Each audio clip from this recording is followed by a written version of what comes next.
generally. So even they don't know specifically about the issue. Yeah. But you're right in that the techniques that you're taught in your training are the same. What were you taught? I knew it. So you're taught like just essentially how to sell something. Right. It's like find something that is relatable.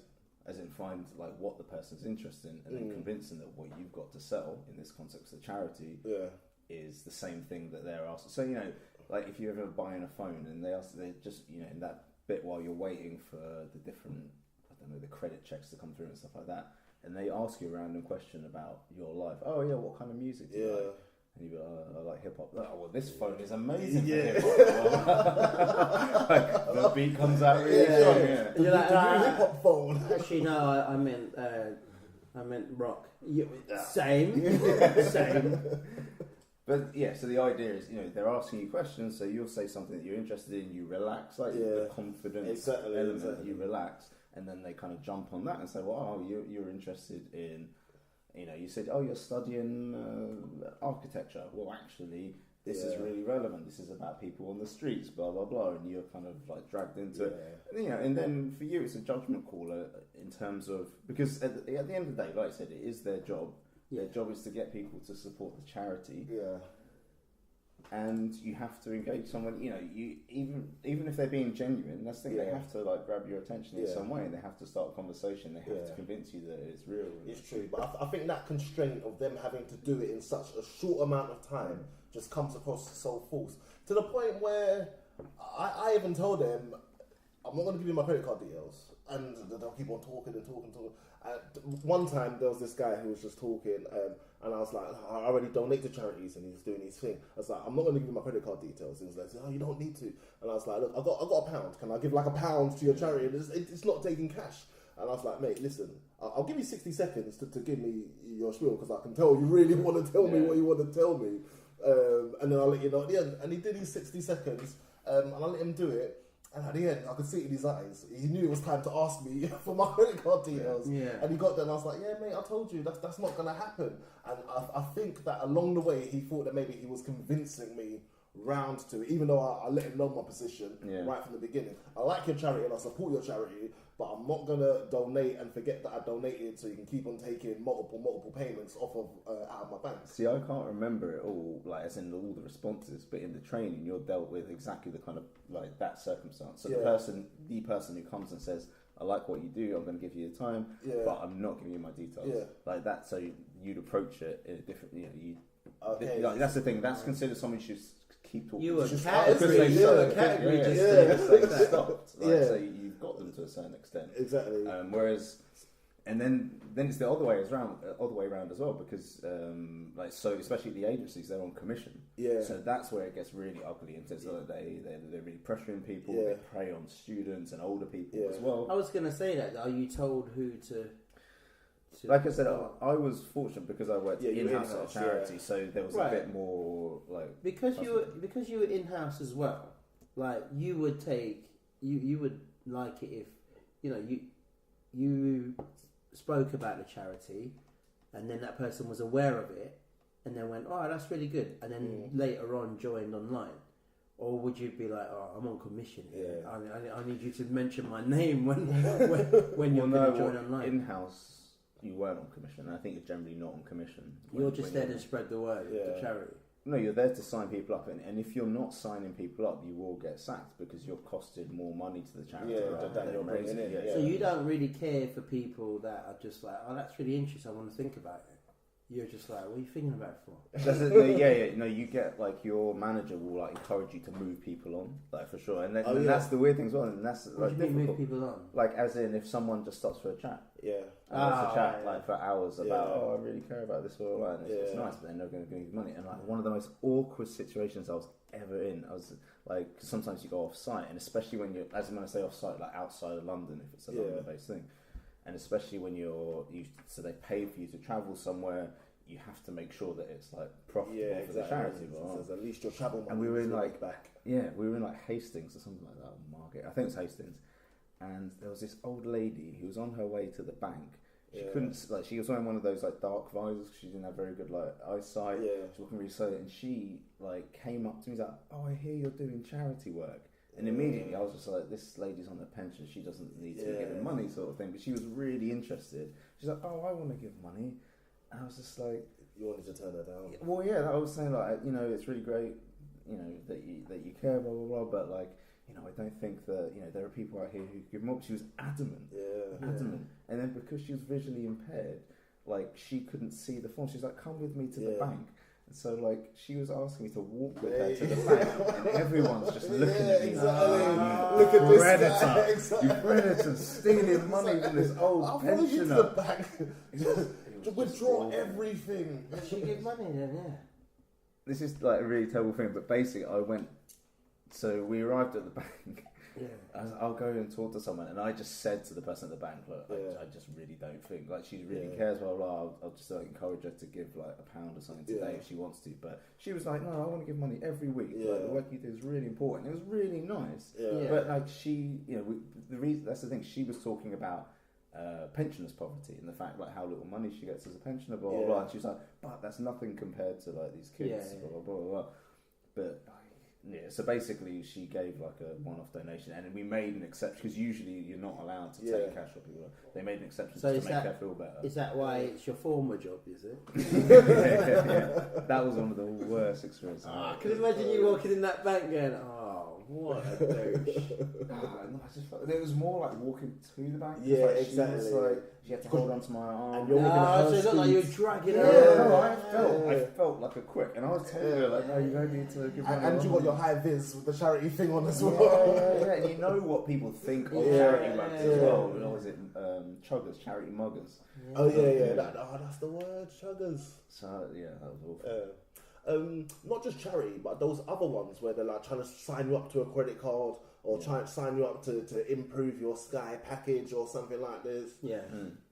I think what they forget, what they don't realise is that last week or yesterday there was someone else in your exact same spot trying to sell me something. The same podium in the shopping centre. There's someone here every single day. You're not the first person who tries to stop me every time I'm on my way to Morrison's. It works the other way round though.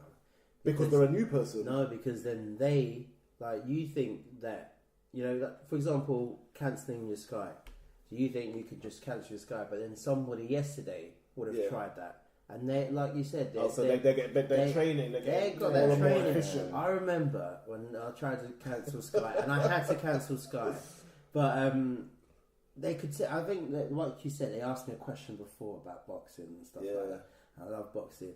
And then they would just go, oh, well, you know, we got this fight coming up, and I was like, this guy don't know boxing. I was like, yeah, well, that's on pay-per-view, so I can still buy that without having Sky. Yeah. And he was like, okay, this guy knows his stuff. And he went, I'll offer you this then. And then he offered me something, and I went, no, I can't. No, I'm moving in with the missus. She doesn't want Sky Sports. Yeah. And then it was like, okay, how about this? And it was a really good deal. I was like, no. And then he came to, okay, look, we can only give a few of these out, and it was like a few months free, and then the rest like half price. Like, I wasn't paying full price till about 6 or 7 months, and I was like, oh, that's a really good deal. And if you come to my house, you will watch Sky Sports. So, but then I told a friend that, and she was like, well, I've been on Sky for like ages. Yeah. I want to try that, and she said, "All right, I want to cancel my Sky." Like, and they went, "Okay, then we'll just get it in." She had to get Sky the next day. I think the difference was because I was on Sky Sports. She was just on Sky. They were like, "Oh, fine." And she went, "What? We don't make money from you anyway." Yeah. So off you go.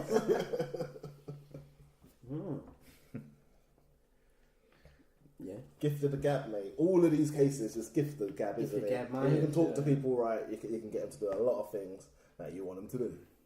But that was what I found difficult. Like at first, I was terrible at it. Yeah. Like I was at risk of losing my job because I wasn't signing anyone up. But that was because like at the time I was studying the issues that I was working on. I was really into it, and so I was like trying to like really talk to people about it. And it was only when basically my manager they intervened and they were like, no, you just need to do this. Down. And then I started actually getting people to sign up. Exactly. But how did you stop people on the streets then? What was your tactic? Red shoes. No, that's the thing. I was terrible at that stuff, and it came across as really disingenuous. Yeah. So it would just be like, "Hi, like you got a minute to chat, blah blah blah." Like, just I think that's just more. So how about the one that was really good? How would they approach it? Like some people would do like mad things, like they bring in like props. Like people bring people juggle and stuff. Like if they come from that background, do stuff like that, or like do some like Michael Jackson twist or something like.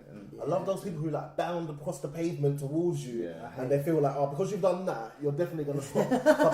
I'll do a thing of you know when you're trying to walk past someone in the corridor, you both go the same way. Like that little thing. I'll just do that for as long as I can, and then keep on moving. Yeah. So if you're starting a game, I'll also start a game of getting past you. And most times they realise that I'm not going to stop. Yeah. I'll have this interaction. But I'm that's the thing. It's that eye contact. Like eye contact. If someone says hello to you, if they're kind of slowing down or they smile, then okay. Yeah. Headphones is the best thing. Walking down those streets because they don't approach you if you've got your headphones. Yeah. Some of them will try it because if you can't hear somebody, you'll take it out, and then once you take it out, that's the interaction. I've made you do something. No, I've made you do something. You're wearing you know they're about, so you're like, and you can hear them go, "Excuse me." Headphones. But like I said, I'll have the interaction and just say no. Right from the time waster. Yeah, that's the thing. To be honest, you were the most annoying one to talk to. Exactly. I'm on the clock here. I'm not talking about letting you do your whole spiel. I'll take it off and I'll say, "No, I'm all right today, mate. I'm all right today." I already give money to charity. It's cool. You know, I always. Yeah. I don't just ignore them. Like I'll tell them no right from the get go. If you know what I mean. But sometimes they approach you with, you know, do you want to save children's lives? Okay. And you're like, no. For starters, 100% they work for an agency and they're told to do that stuff and they're under loads of pressure to do that. Or the worst ones, so who would make loads of money, but for agencies, they have a clipboard of like dying kids and stuff, and they're like, "Do you want to save this kid?" And you know, but the thing is, the other reason not like definitely support charities is a good thing, but the reason not to sign up with those people in particular is because actually like their attrition rate is really bad because they hook people by making them feel guilty, and then you go home and like I don't know, or at the end of the month and you're short on money, and you just feel angry about that interaction. You're like, "Oh no, I got like scammed and they made me feel bad. I'm a good person." Blah blah blah blah. And then they cancel it, and if it's cancelled within the first year, it costs the charity more money. Serious? It's only like if someone gives £10 a month, it's only profit because the charity is obviously hiring the agency to bring people in. So, like, it's actually, that's why a lot of these agencies will just, like, scam, like, I call it a bit of a scam because, like, they actually get really high rates of sign-ups, but the attritional rate is really bad, and it ends up costing the charity more money. So, like, I still, like, if I see people on the streets, like, I will always say hello to them because I know what it's like to be there, like, freezing cold and just, like, getting ignored by everyone. It's a horrible job, it's a horrible job. But, like, you know, just like, do you work in-house for charity? You work for the agency? And then, like, sometimes I will just say, like, I'll sign up, like, directly with the charity. Exactly. Yeah. And what are your opinions, then, of those, like, adopt a donkey kind of things? I don't know, the other thing that I remember... a donkey, man.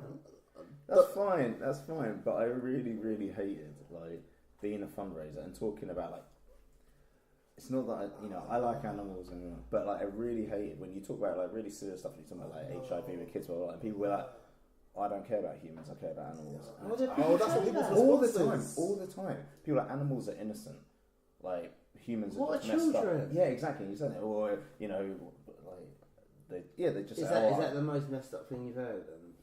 No, you hear a lot worse. Like it was an interesting job to do. I used to do it every summer, like when I was at school and at uni and you get a good impression of the general public. Exactly. Or you'd also see how like some article in the Sun or the Daily Mail that's like the front page that morning, they'll just skew it. Exactly. But no, I don't know, man. I don't think I can favour animal charities over supporting humans. You know, like Donkey Sanctuary. That's one that just gets me all the time. Well, you £10 a month. Yeah? No, I just mean donkeys. I thought donkeys were like, I'm gonna sound terrible, but just like accidentally bred animals. Excuse me, they helped Jesus to get to Bethlehem. Fair enough, yeah. I just thought they were just accidents. Or is that a mule? Is that